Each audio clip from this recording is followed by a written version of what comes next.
Kembali tim Jimat punya cerita. Cerita misteri bersambung ditulis oleh Ida Ayu dengan judul Tanah Kuburan seri yang kedua.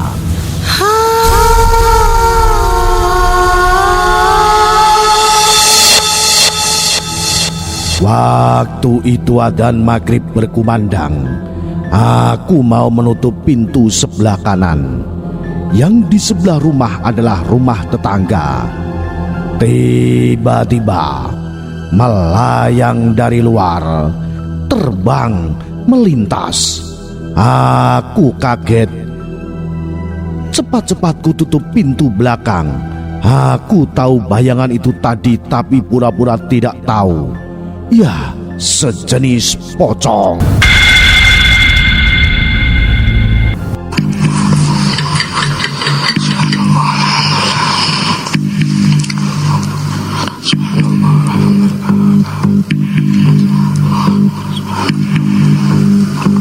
Aku langsung ambil air wudhu untuk tunaikan sholat maghrib. Seperti biasaku sendirian di rumah. Tiba-tiba pintu depan diketok. Mbak, maaf ganggu mbak. Suara tetanggaku yang main ke rumah. Iya, ada apa ya? Gak ganggu kok, mari masuk. Jawabku sambil menyuruhnya masuk. Karena dia sudah terbiasa main ke rumah. Dia langsung ke belakang. Kami mengobrol di belakang dengan bercanda dan tertawa. Tak terasa jam sudah menunjukkan jam 9 malam. Dan dia pun pamit pulang. Setelah itu aku sholat isya. Waktu aku ke belakang ada yang aneh. Pocong itu lewat lagi dan lewat lagi. Dalam hatiku, Ya Allah, kenapa di rumahku jadi banyak pocong kayak di kuburan saja? aku mulai berpikir yang tidak-tidak. Karena sejak dapur dibangun jadi begini. Jangan-jangan tanah urup buat dapur tanah dari tempat tidak benar. Pikiranku kemana-mana. Aku telepon suamiku dan cerita yang terjadi. Seperti yang aku ceritakan, suamiku banyak berubah. Jadi responnya datar saja.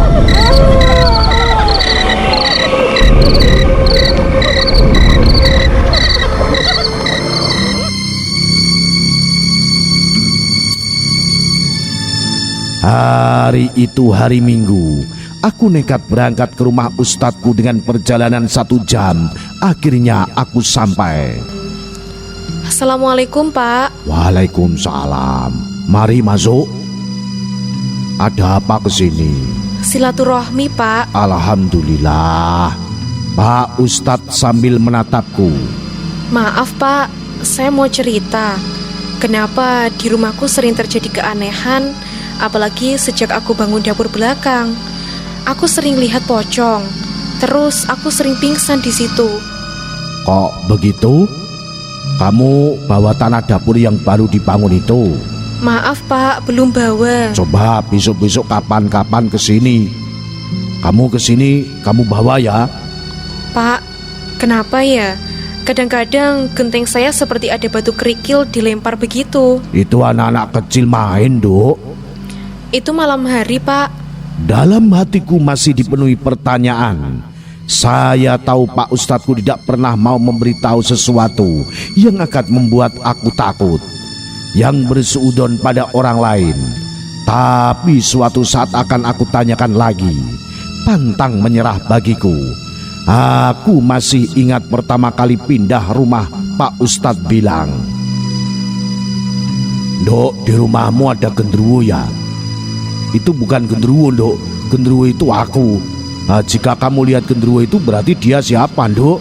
Pak Ustadz. Saya jawab sambil tersenyum. Maka dari itu, setiap saya melihat genderuwo di rumah saya tidak takut karena jika saya lihat saya bilang, Kamu itu Pak Ustadz, bukan genderuwo. Akhirnya aku pamit pulang. Sampai di rumah sudah sore, bahkan sudah maghrib. Karena di tempat Pak Ustadz aku berangkat sudah siang.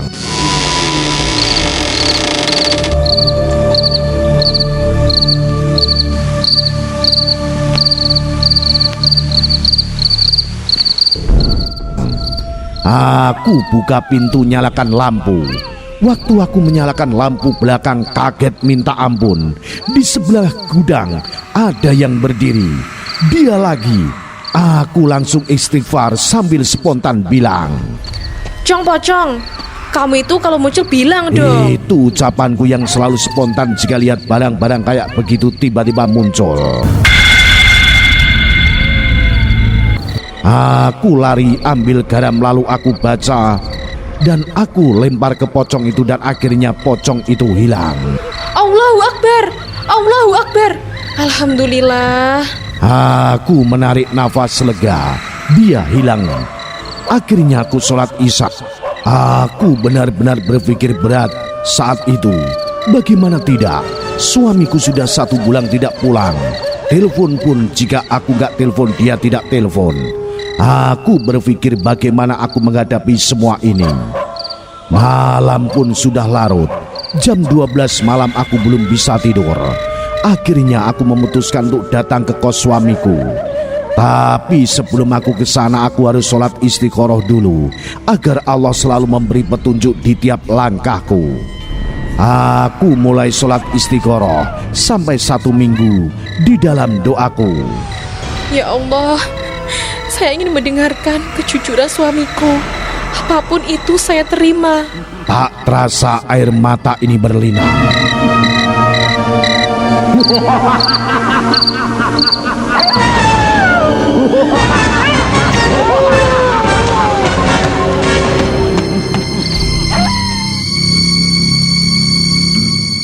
Akhirnya aku menyewa mobil. Aku ke sana dengan saudaraku. Aku selidiki ke tempat kerjanya. Aku menginap di penginapan dekat kosnya. Keesokan harinya aku datang. Ya, semua dia ceritakan. Pak, kenapa 1 bulan gak pulang? Papa sekarang aneh. Papa bukan papa yang dulu. Ma, aku bingung, Ma. Aku merasa aku lupa sama Mama. Aku ingat aku punya istri Mama, tapi aku merasa aku tak punya istri. Jika Mama di depan saya, aku ingat Mama istri saya. Jika Mama gak ada, aku merasa aku gak punya istri. Aku bingung. Aku bingung, Ma. Bingung aku. Suamiku tiba-tiba menangis. Itu inti dari percakapan kami. Masih banyak hal yang menyakitkan tapi di luar pemikiranku. Aku pulang selama perjalanan 3 jam aku menangis. Dalam tangisku hanya ada Alhamdulillah. Karena walaupun sakit ini yang aku inginkan kejujuran. Keesokan harinya aku ke tempat Pak Ustadz. Aku sambil membawa tanah rumahku. Aku ceritakan semua. Kecuali suamiku ingin pisah dari aku tidak cerita. Pak Ustadz menyuruhku setiap hari membaca Yasin dan gak bilang apa-apa. Setelah itu aku merasa rumahku semakin panas. Aku merasa gak betah. Dan pocong yang di belakang makin meneror.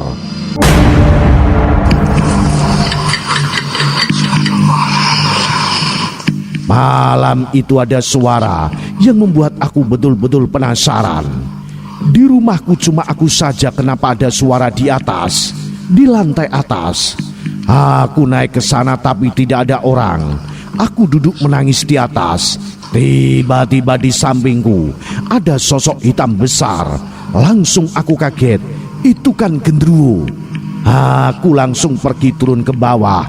Dan di bawah di sebelah tangga sudah ada dia. Dia yang berdiri di sebelah tangga. Kakiku lemas ketika aku berteriak-teriak. Allahu Akbar, Allahu Akbar. Jantungku berdetak kencang. Tak habis pikir aku dengan semua yang terjadi. Keanehan demi keanehan harus terus terjadi. Aku bertekad akan sholat malam minta petunjuk Allah. Entah kenapa aku tidak ingin sholat di tempat sholatan, tapi sholat di kamar depan. Selesai sholat ada bayangan di jendela. Aku lihat bayangan itu seperti orang berdiri, mengintip di jendela, melihat ke arahku. Aku tatap terus dia, tetapi rasanya itu bukan manusia. Aku ketakutan, tapi aku tahan. Lari pun percuma, dia kan hantu. Kumanku dalam hati untuk membuat hatiku tenang. Aku belum pernah lihat makhluk seperti itu. Dia tidak tinggi, malah mungkin masih tinggi aku. Matanya merah, sangat merah. Rambutnya keriting besar-besar, badannya hitam. Jujur saat itu bulu kuduku berdiri. Spontan aku berdiri, entah kekuatan dari mana datangnya. Aku ambil air, aku bacakan ayat kursi. Aku tiupkan ke air itu. Aku keluar pintu kemudian membaca. Allahu Akbar, Allahu Akbar. Aku siramkan air itu. Dia lari tapi balik lagi ke jendela itu. Aku bingung. Seketika aku ingat ucapan Pak Ustadz. Ya, adzan, adzan. Dalam hatiku dengan kaki gemetar, aku menghadap ke makhluk itu. Aku kemudian adzan sampai 3 kali. Dia lari dan hilang. Seketika badanku lemas gemetar, seluruh tubuhku dingin, seluruh tubuhku rasanya dingin. Aku duduk lunglai di depan teras. Nafasku berpacu dengan jantungku. Ku tak sanggup masuk rumah. Dalam beberapa menit aku diam dengan sendirinya. Air mataku berlinang. Saat itu pun aku masih memakai mukena.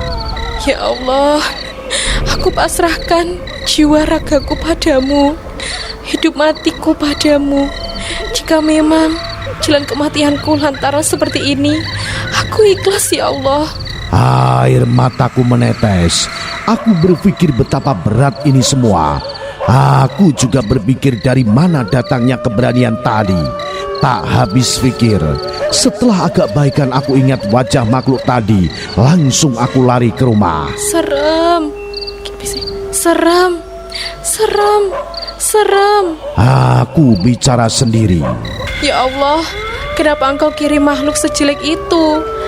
Apa yang taman sudah habis ya Allah? Sambil tertawa itulah aku. Untuk menenangkan hatiku, aku hibur diriku sendiri. Setelah 1 jam berlalu, adzan subuh berkumandang. Aku jalankan rutinitasku seperti biasa. Teleponku berbunyi. Assalamualaikum Ma. Ma, nanti aku pulang, tolong jemput aku ya Ma. Ternyata suamiku. Ya Pak, sekarang nyampe mana? Nanti 30 menit lagi Ma. Iya Pak, aku tunggu kabarnya, nanti telepon ya. Ditutup teleponnya dan 30 menit kemudian aku jemput suamiku. Dia masih dingin, tak banyak bicara. Di rumah pun sama, kami tak bicara apa-apa. Waktu berlalu. Setelah sholat isya, suamiku mulai berbicara. Ma, bisa kita bicara? Oh iya Pak, mari duduk di atas saja. Kami berjalan menuju tangga naik ke atas. Di atas kami berbicara. Intinya dia minta pisah. Alasannya sama dia, sudah tidak ingat denganku. Tapi anehnya dia pulang. Dia membuat alasan orang tuanya yang dulu gak setuju, sampai sekarang tetap sama dan menginginkan kami pisah. Aku membujuk dengan berbagai macam cara, tetap tak bisa. Malah suamiku minta buku nikah mau diurus semuanya. Saat itu tidak aku kasih jawaban. Beri aku waktu setidaknya 1 minggu. Aku mau sholat istikharah. Jika memang harus berpisah, aku ikhlas. Tapi jujur Pak, aku berat. Jika Papa punya wanita lain di sana, menikah saja, aku izini. Tapi jangan ceraikan aku. Papa pulang 1 bulan sekali pun tak apa. Hatiku hancur. Haruskah pernikahanku kandas? Aku akan berusaha berjuang. Mana ada istri mau dimadu. Aku rela dimadu benar-benar saat itu. Aku ikhlas agar aku tetap jadi seorang istri. Keesokan harinya dia balik keluar kota. Aku mulai sholat istikharah. Aku tahu dia bukan suamiku, karena waktu berbicara aku melihat bayangan hitam di balik tubuhnya. Setelah sholat 3 hari aku ke tempat Pak Ustadz. Aku ceritakan semua. Dok, suamimu dipengaruhi hal negatif. Itu semua dari mertuamu, supaya kalian pisah. Memang suami kamu dibuat lupa sama kamu kok. Itulah yang dibicarakan Pak Ustadz. Aku menangis sejadi-jadinya. Ujian apalagi ini? Perlu diketahui bapak mertuaku adalah dukun di desanya. Aku harus bagaimana, Pak Ustadz? Bisa dibersihkan, Dok. Bisa itu. Bisa dibersihkan. Kembali lagi seperti yang dulu. Kamu bagaimana? Aku terdiam dihadapkan pada pilihan yang sulit. Aku terdiam beberapa saat. Akhirnya aku menjawab dengan berat hati, tapi aku yakin semua demi kebaikan suamiku. Pak Ustadz, Bapak bisa kembalikan suamiku seperti dulu. Tapi jika yang membuat begitu bapaknya sendiri, nanti dihilangkan, dibegitukan lagi oleh bapaknya. Kasihan suamiku, Pak. Jika yang berbuat begitu orang lain, mungkin aku akan tegas untuk dikembalikan seperti dulu. Tapi ini bapaknya. Terus bagaimana, Dok? Pak Ustadz bertanya sambil melihatku yang berderai air mata. Bismillah, Pak. Biar saya yang mundur daripada suamiku disiksa terus seperti itu. Aku ingat wajah suamiku yang seperti orang bingung, linglung, dan gak mungkin aku egois demi rumah tanggaku. Kukorbankan suamiku. Itu bukan aku. Waktu berlalu, suamiku menggugat aku di pengadilan. Disinilah cerita dimulai, santet diluncurkan. Selama persidangan aku menuntut suamiku membantu membayar hutang kami yang tidak sedikit nominalnya dan mengembalikan motor yang dipakai. Disitulah bapaknya tidak terima.